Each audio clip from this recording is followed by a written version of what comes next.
It can also be shown from the premises that every evil is based on some good. For evil cannot exist by itself, since it does not have an essence, as was shown above.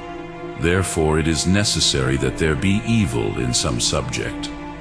But every subject, since it is a kind of substance, is a kind of good, as is clear from the foregoing.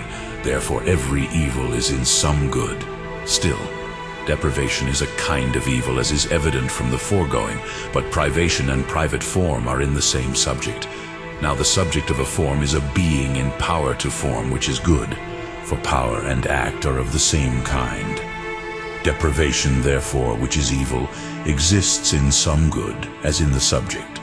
Further, from this it is said that something is bad because it hurts, but not except because it harms good, for to harm evil is good, while the corruption of evil is good. But it would not, formally speaking, harm the good, unless it were in the good. For thus, blindness harms a man in so far as it is in him. It is necessary, therefore, that there should be evil in good. Again, evil is not caused except by good, and only by accident.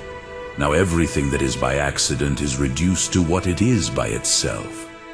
It must therefore always be with the evil caused, which is the effect of good by accident, that there should be some good which is the effect of good by itself, so that it should be its foundation. For what is by accident is founded upon that which is by itself. But since good and evil are opposites, but one of the opposites cannot be the subject of the other, but expels itself, it will appear to anyone at first sight that it is incongruous if good is said to be the subject of evil.